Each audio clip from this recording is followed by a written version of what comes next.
All right, good evening, ladies and gentlemen. It's Brushfire Mind, 8 o'clock on a Sunday, so this is where you ought to be.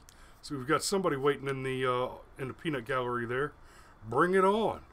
What are we talking about this week? Well, what else is there to talk about? Immigrant children being separated at the border. It's a smokescreen. It's a sham, and we're going to get into that a little bit. I'm not going to talk so much about the policy and whatnot. I'll make the appropriate references, but I want to talk about some of the bigger picture stuff. So buckle in. Hold on to your boo-boo. Here we go.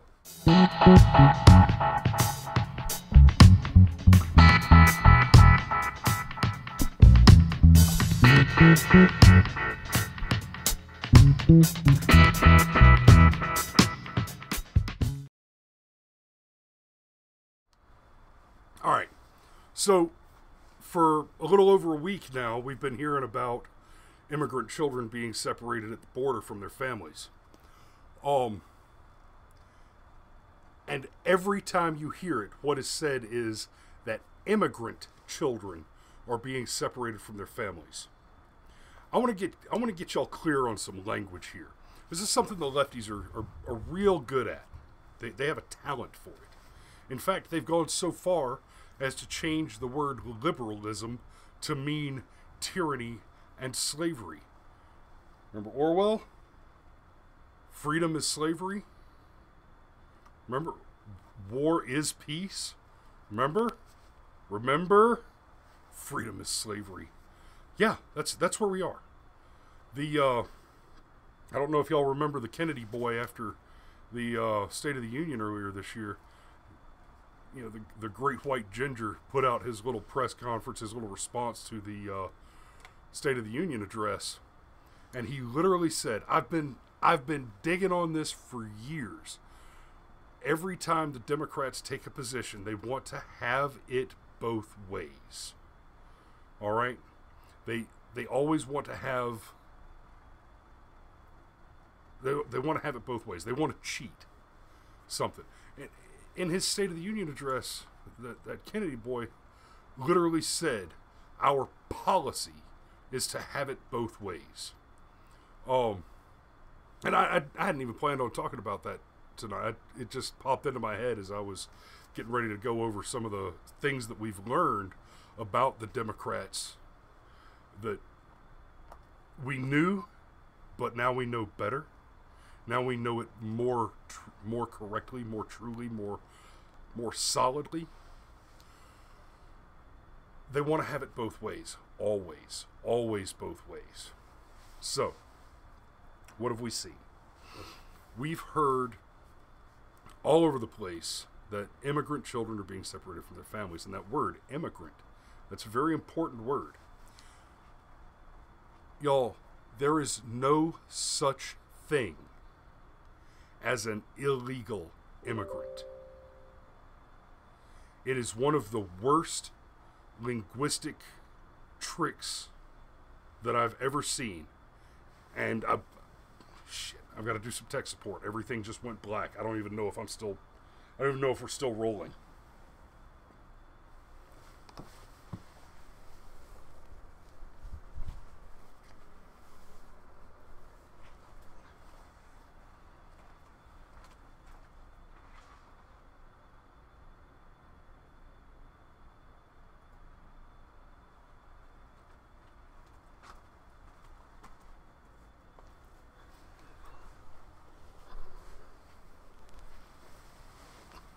I am so sorry, guys.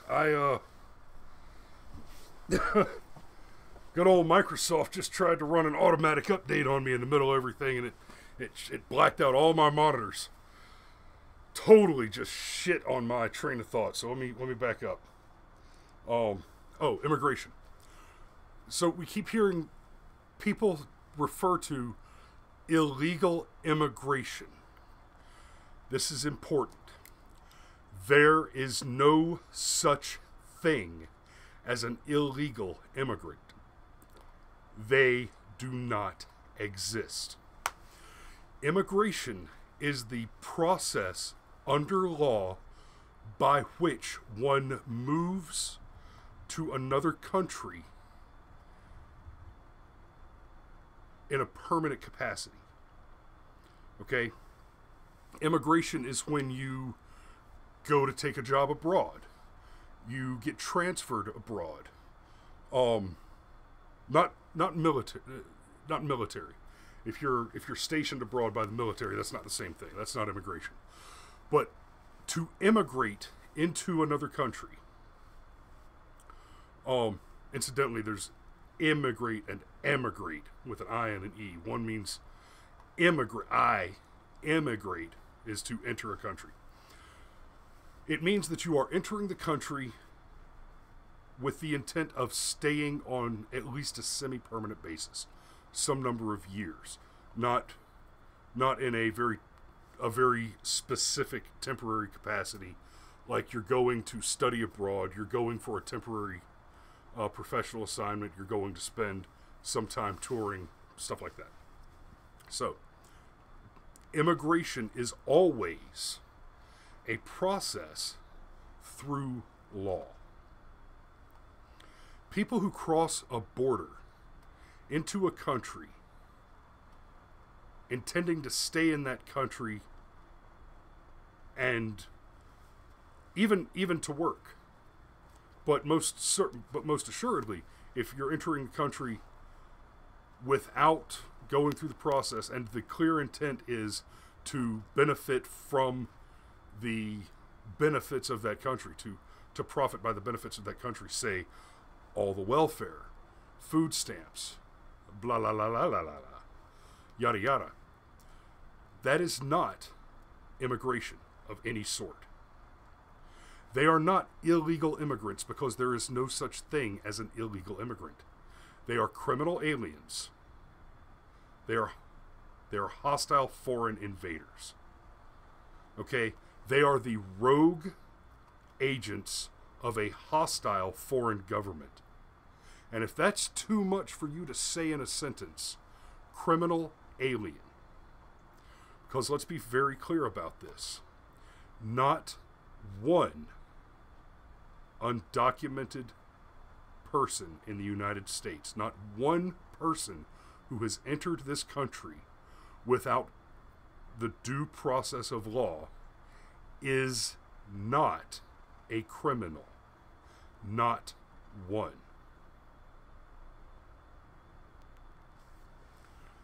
Children in the age of minority who have been brought into this country by their criminal alien parents are indeed criminals, but they are victims of that crime. Okay? They are not different. They are not different than the child of a bank robber who takes his kid to work with him.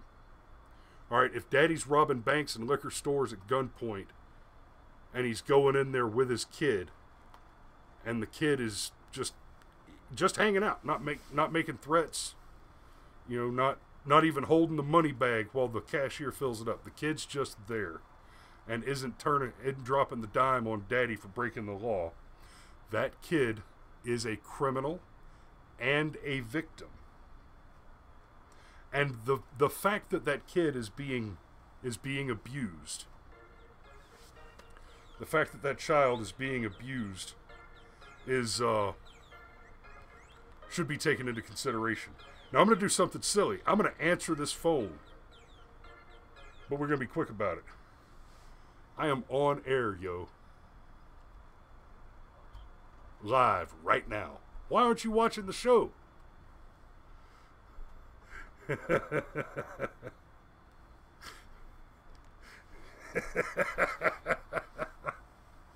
That's one of my regular viewers who happens to be a close personal friend, old battle buddy of mine.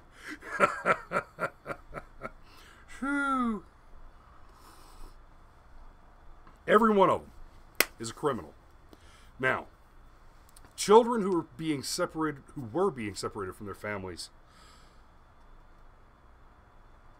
let's be very, very clear on that. These children are being taken away from the criminals who have been abusing them, from the criminals who have subjected them to severe child abuse and placed into facilities that provide for their needs: food, shelter, clothing, apparently entertainment and education. So these children that are being separated from their families, these children are being taken away in every single case from a criminal alien who is also guilty of child abuse. Dragging your kid through the hellscape that is crossing through the cartel-controlled regions just south of the U.S. border, where apparently 80% of women who cross the border illegally are raped. 12-year-old little girls are showing up unaccompanied, having crossed the border illegally. And they've got the morning after pill with them because mommy and daddy know that being raped is just a part of the trip. Okay? These families, taking these children away from these families is no different than DFACs going to a nasty home where the children are being bitten by rats because mommy and daddy can't stoop so low as to pick up the dog shit off the floor. They've got pizza boxes stacked to the ceiling, and the baby's got rat bites, and DFACs comes to take the child away. The children at the border that are being separated from their families are not different than that. They're the victims of child abuse, and we're doing them a favor by saving them from their shitbag criminal alien parents. And that right there, the difference in the language, the importance of language. There is no such thing as an illegal immigrant. They are criminal aliens. Immigration is a process of the law. Now, what is the child separation scandal? Well, it's not the IG report. It is not the hearing with Horowitz and Ray. It is not peace in North Korea. It is not the near denuclearization of the Korean Peninsula. It is not record low job numbers. It is not 5% growth projections. It is not the lowest black unemployment in history. Again, it got lower. It is not near full employment. It is not the net profits that we're enjoying from the little trade tiff. Yeah, that's going to get worse, by the way. The trade war is a thing. It's going to happen. It needs to happen. We might feel a pinch in a pocketbook for a minute, but the fact of the matter is that the Chinese stock market is sucking hind tit. They're falling apart. We're going to be seeing some very, very interesting numbers in the immediate future. And yes, and there's my wife chiming in, and she is, as often, exactly correct. They shut up about it as soon as the executive order was signed. Okay, I take it back. I'm sorry, baby. You're not quite exactly correct.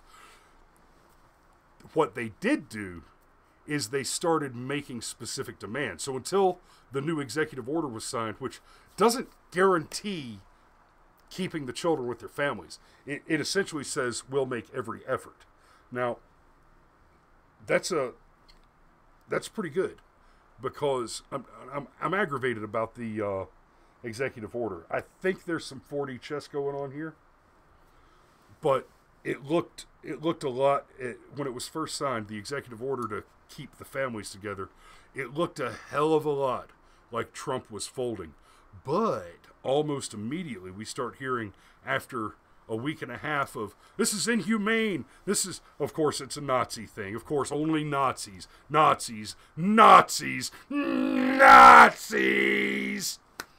only Nazis could dream of saving children from their abusers and placing them in healthy, warm, safe environments with food. Oh, but there are no shithole countries. No, there's no such thing as a shithole country. Every country is exactly as good as the United States. That's why everybody wants to get in here. Jesus, guys. Okay. There is one primary common denominator between Democrat voters. They're bad at math. They're bad at history too. Let's not get it twisted. But they're really bad at math. 1 + 1, baby. But the Donald signed the EO. It's a step in the right direction. Yes. Thank you, dear. It's how, yes, the children, the situation with the children. It's how the Germans, it's how the Nazis treated the Jews, right? It's exactly like Nazi Germany, because we know all those Jews crossed illegally into Germany from. Oh, I'm sorry. Did I miss the part where Germany and Israel shared a common land border? Oh.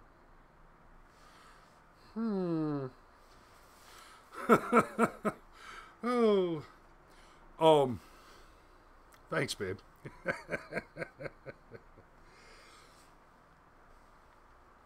You broke my thoughts. You broke my train again. Okay. So,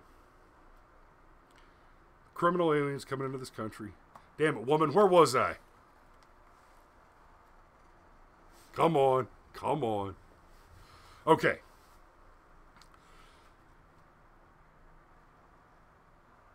Nope. Totally fucked me up. Sorry. Back up to the EO. Okay, 4D chess. So, Trump signed the executive order. It essentially says that we will make every effort to keep the families together. You know, it's like, I tried. I tried to keep you together, but I'm sorry. Your iPod's actually made out of cocaine. I can't not put you in jail. All right, now, my personal preference would be, oh, hi. Welcome to the United States. Glad you stopped to visit. You've committed a crime by entering this country without entering through an official port of entry. Go back. Go away. Click, click. Go away.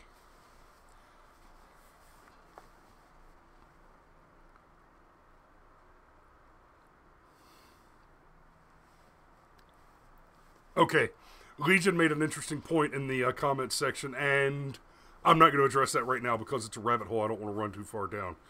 But that's an interesting, that would be interesting to dig into more later. I'm only marginally familiar with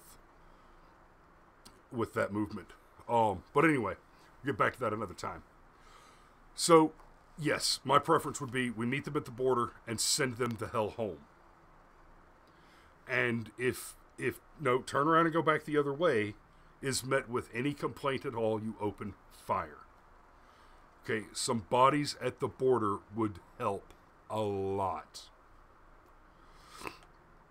Now, one of my favorite YouTubers, Razor Fist, did a short video about this earlier this week, and one of the things he talked about was the cost of illegal immigrants. And I mean, he broke down some simple numbers, just, you know, X number of children times X dollars in taxpayer money per free lunch equals, and it was billions for the state of Texas. Not for the United States, the state of Texas.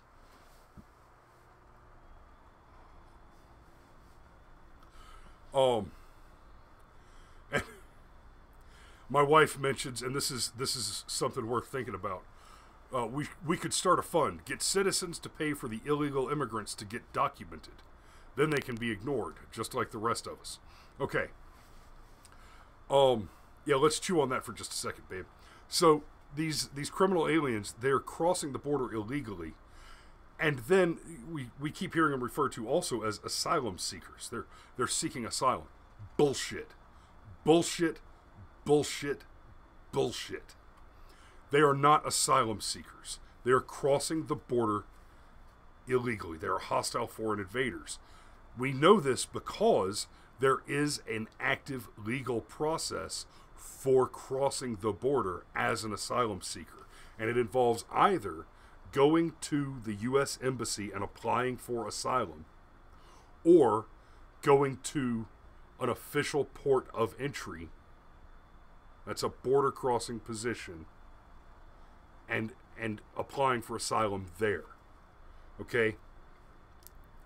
If you go and apply for asylum, your application gets considered, and then you don't get separated from your families. As a criminal alien who applies for asylum, who decides that they want to apply for asylum after they've been detained as criminal aliens, has just started a lengthy and complex legal process. And it needs to be a lengthy and complex legal process. Asylum seekers come, by and large, from nations which are hostile to us.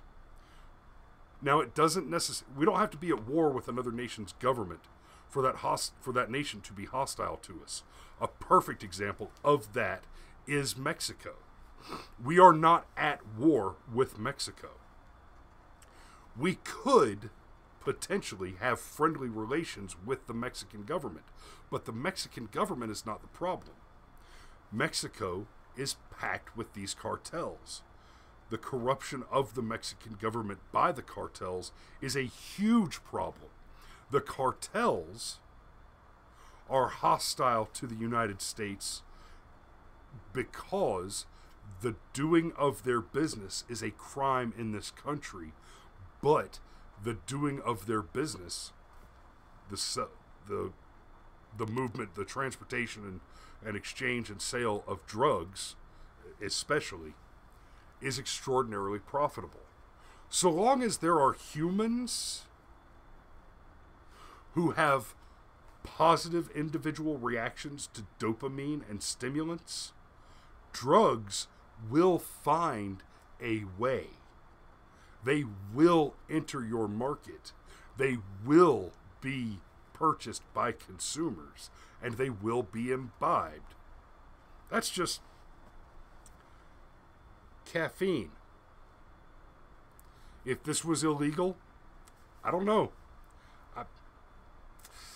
If caffeine were suddenly illegal, I might just start wearing a gun all the time.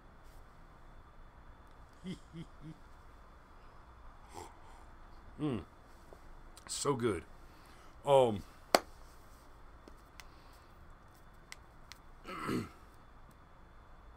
Yeah, I mean, I really, really like coffee. There's a little less than half a cup here. There's a little less than half a cup in my big black cup of coffee, dear. I love you.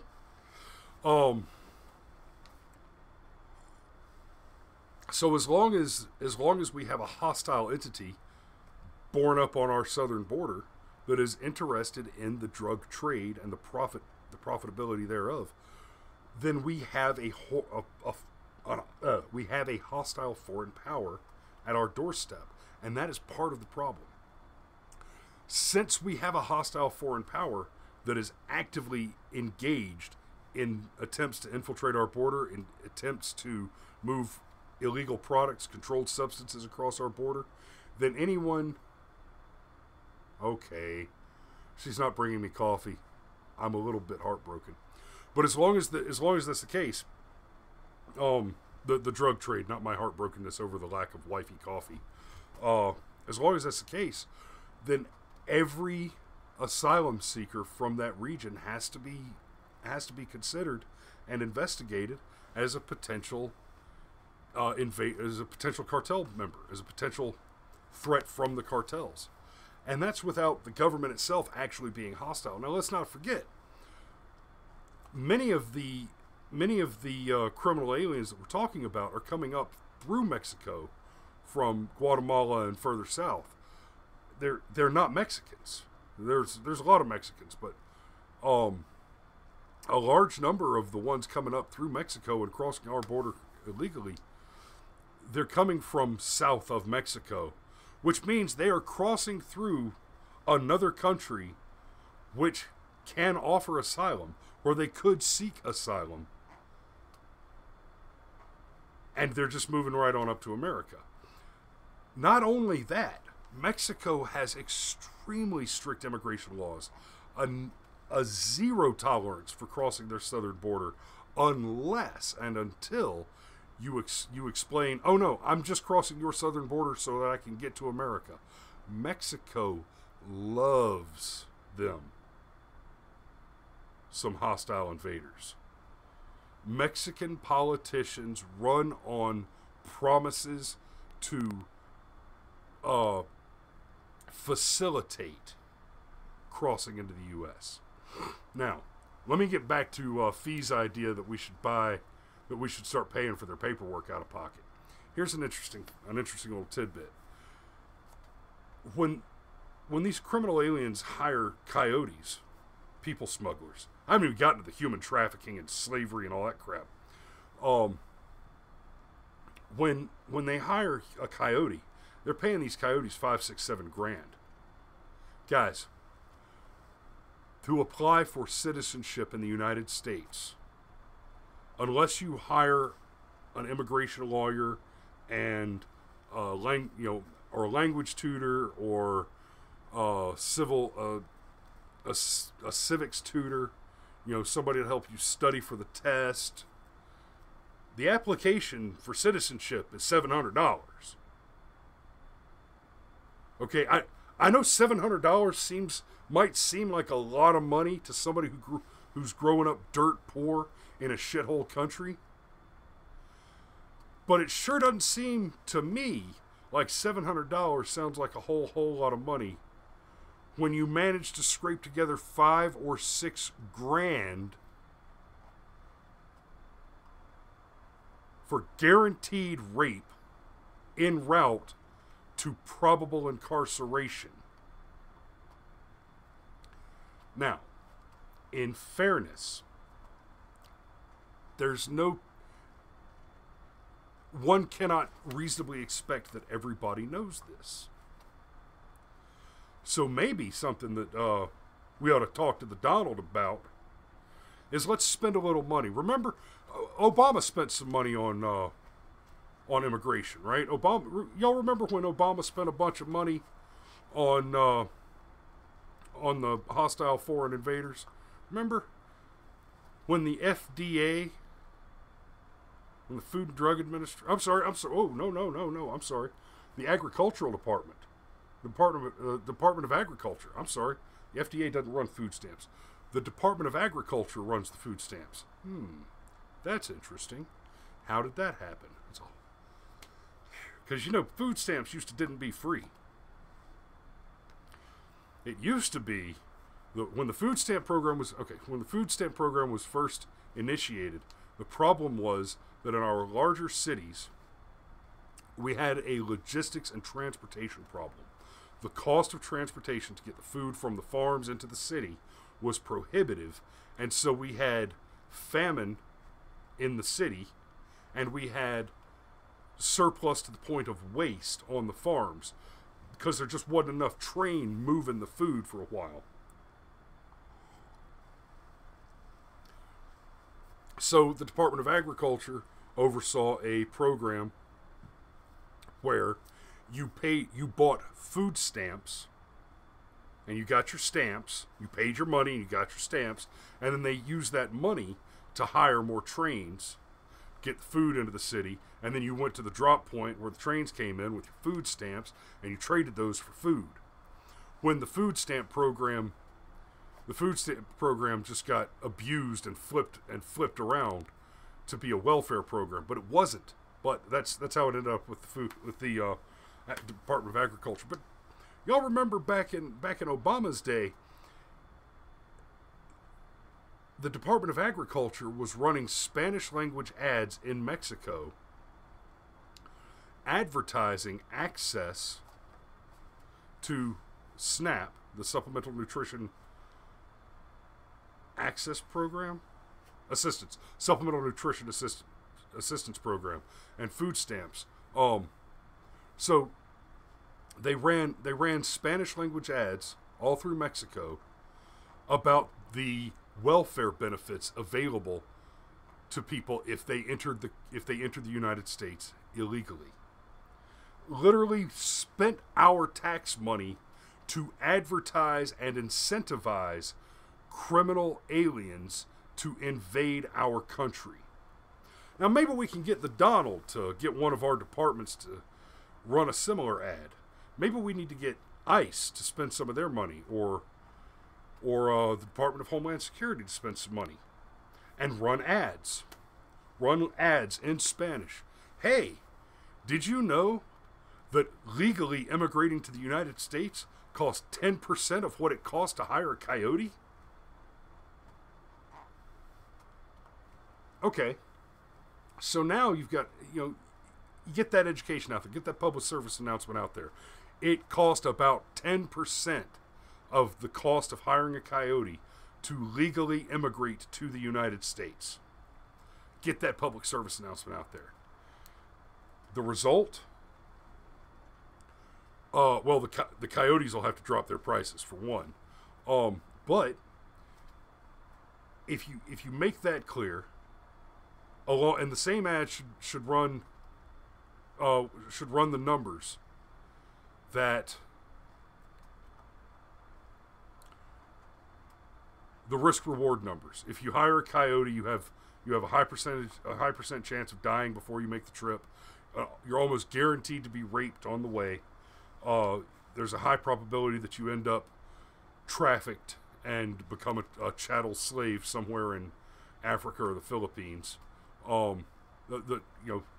Here are the risks of spending $7,000 to hire a coyote.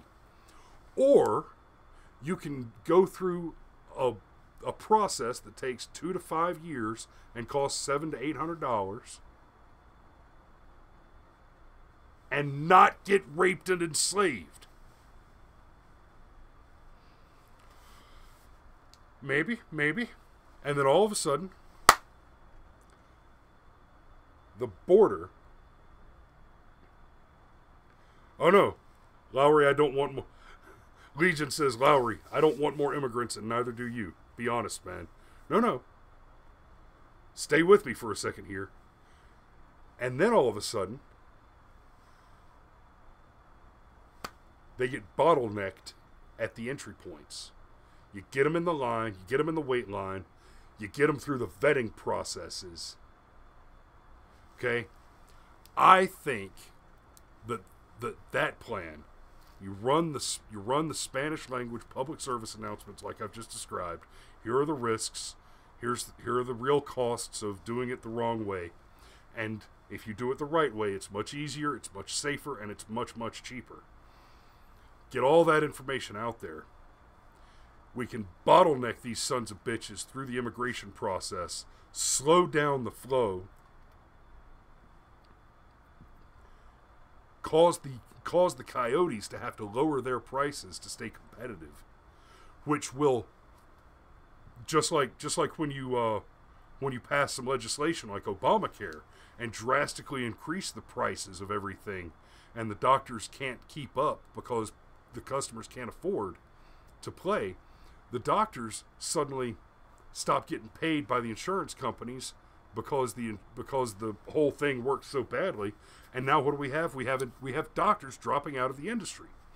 So whatever we can do to fuck up the business model for the coyotes, they'll start dropping out of the industry, and that will also slow down the trickle.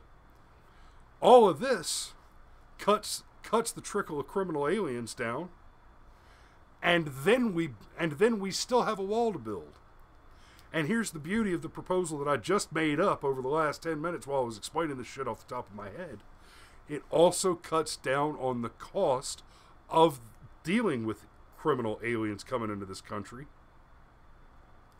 which means I just funded the border wall.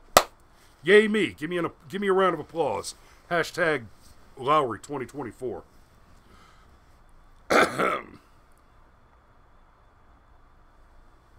So, a PSA. You know what? I might just have to do that. Maybe that's my next video project. So, and see, now I've spent a little over a half an hour talking about this. So let's jump to something else, because here's the real problem with this particular immigration scandal. It's a distraction. Low unemployment numbers, high job participation. So that's another thing. It's not just that the unemployment numbers have gone down.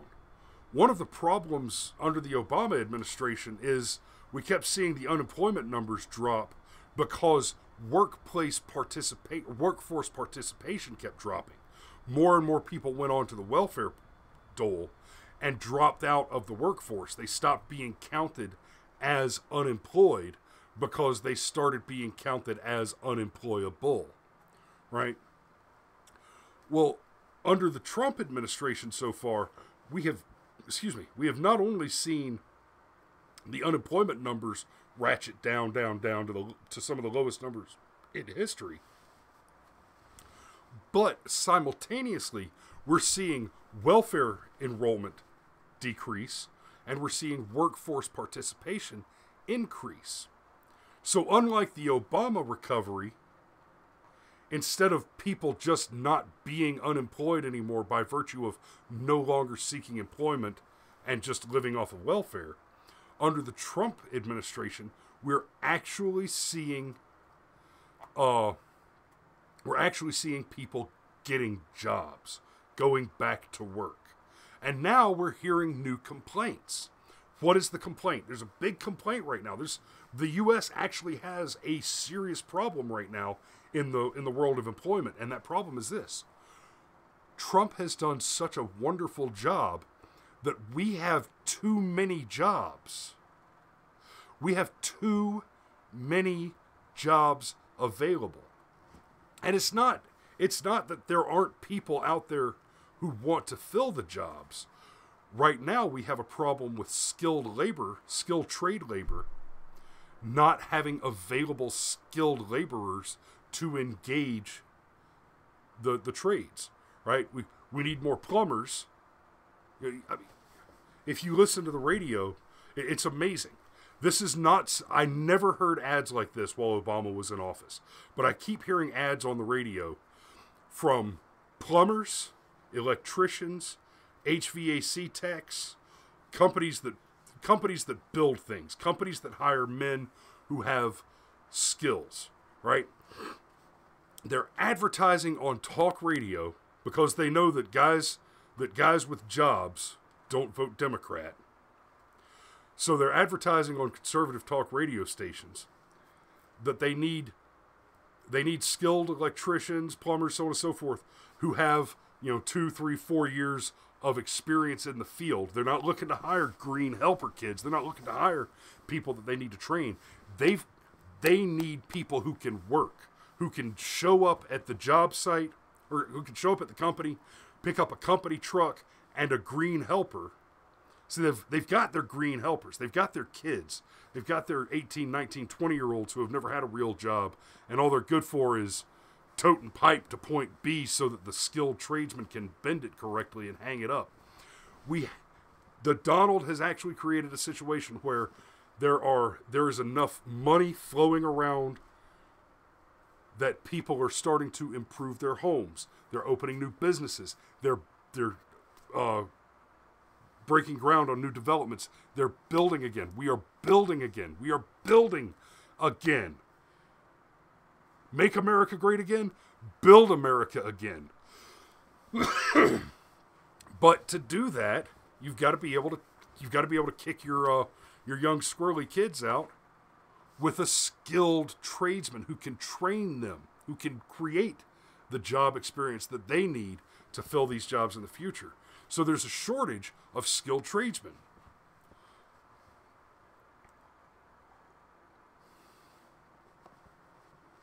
That's huge, guys. Huge! Huge! I mean, it's hard to ignore. I haven't talked about Space Force. Now I have mentioned Space Force. 3 times now I've said Space Force. Hopefully that'll run up my numbers, but I'm not going to talk about it right now except to say, fuck yeah, Space Marines. When I got out of the Army, I said, there's no way I'm going back unless they let me be a mech warrior pilot. Hey, you know what I say to that? Yeah! Amen, baby. So, moving on. I'm gonna read some comments real quick. Y'all bear with me. Let me just look them over. Folks, depression. Yes, you really wanted to fix America, you have to do these 3 intertwined things: cut welfare, regulate pharmaceutical opioids, and e-verify. Yes, yes, yes, yes.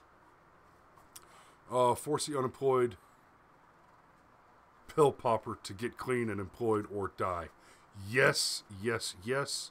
No, no one for one. That vote simply does not exist.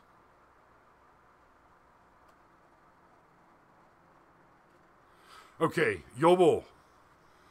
The wife mentioned stripping citizenship of felons and give them to other criminals?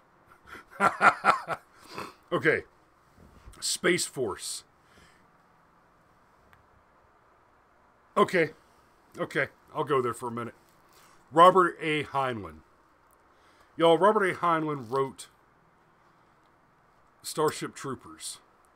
And, of course, when he wrote Starship Troopers, a bunch of lefties, these hippies, just lost their shit. Oh, you monster, you evil, evil man. You worship the military-industrial complex. You evil, evil warmonger. You hateful, hateful man. And then he wrote The Stranger in a Strange Land. Okay, so Starship Troopers is awesome. Great book, okay? And I'm going to do a movie review where I talk about the book and the movie, because this is not a case where the book is better than the movie per se. It's a case where the book and the movie are about 2 halves of the same whole, because the book is more about the civilization that created the circumstances for us to have the Space Marine Force to deal with the bugs, off-world, yada yada. And so he wrote that, and then he wrote Stranger to Strangeland later, and the hippies were, oh my God, Stranger to Strangeland is about a man from Mars who comes to Earth and is a sort of magical messianic figure, Michael Valentine Smith, and it's a brilliant, brilliant story. If you are an atheist, if you are a devout Christian, if you are a Buddhist, a Taoist, a Zoroastrian, I don't care if you're a Pastafarian, if you have an opinion about religion, or are in fact religious yourself, Stranger in a Strange Land is a must read. That is amazing work. And then you should read the Tao of Pooh.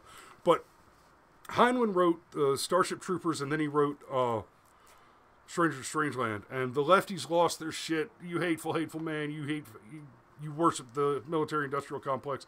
Then he wrote Stranger in a Strange Land, and they're pouring out of the woodwork. Oh, you're so smart. You're so smart. This is peace and love and blah, blah, blah. Now, peace and love, guys, spoiler alert, they eat the Martian. Right? The Christians murder the Martian, and then they eat him. But it's a great book. I did say spoiler alert. Also, if you haven't read it yet, the book is 50 years old now, so get your shit together. And so Heinlein actually built a huge brick wall around his house. And he was asked about it in an interview. And he said, I'm paraphrasing, but he said something to the effect that I can't take it anymore with these goddamn hippies. They just won't leave me alone. And basically, yeah, after he wrote Starship Troopers, they swarmed his house You know, like, I mean, they swarmed his house like he was the, head of DHS or something. And then, again, when he wrote Stranger to Strangeland, they were all camping out and trying to get to him. But this time it was more positive, but he just got tired of the attention. So, I said all that to get to some of the points in Starship Troopers. In Starship Troopers, it describes a world where you are not born a citizen of the world. You're not I want to say it's kind of a one world order type of society, but the really salient point is you are not born a citizen. And you cannot become a citizen until you have reached the age of majority. Becoming a citizen requires some sort of application process or service. One of the big deals about the Space Marines in Starship Troopers is that service guarantees citizenship. A lot of people join the Space Marines right out of high school so that they can become citizens. They go and serve in the Space Marine Corps or whatever branch of the military they do. They go and serve in the military. They get citizenship by serving a term in the military, and then they're able, once they've got citizenship, then they can vote, they can run for office, they can do all that kind of stuff. So, the citizenship is not guaranteed. I would be 100%. Guys, if I could see this kind of law on the books, I would happily revoke my own U.S. citizenship and reapply for it and go through the process like everybody else. I would like to see all U.S. citizenship revoked and regranted on an application process that requires a basic civics test and a basic examination over the content of the Constitution. I mean, there are some other things that I would want to see as part of that process, and I would even be willing. I would be willing to say that the entire welfare system as it exists can be extended to cover the non-citizen residents of the United States after the revocation of all citizenship, because I firmly believe that if we were to go that route, that the only people who could pass a citizenship exam would be the sorts of people who have earned a living in their life. There would be some Democrats that got through. There would. I would expect that the numbers coming out the other side would still be about 50-50. You'd still have about 50-50 eligible to vote. You would, however, have a lot fewer people voting, and your voters have skin in the game. One of the terrible reasons that we have drifted as far to the left as we have is that a huge, nearly half of the population have the right to vote, but they don't have any skin in the game. If they vote for new government programs, they vote for free college, they vote for socialized medicine, it doesn't cost them anything because they don't pay taxes, because they don't earn money. Since we're already paying them to be alive, it doesn't cost them a penny to vote money out of our pockets. Okay? So, Lowry, 2024, revoke all citizenship, issue applications. It's been a good night. I think we had a pretty good show. Thanks for staying and watching. I think I'm cut out about 10 minutes early here. Love you guys. I'll see you next week. And until then, if you build a man a fire, you'll keep him warm for the evening. But if you set a man on fire, he'll be warm for the rest of his life. Good night.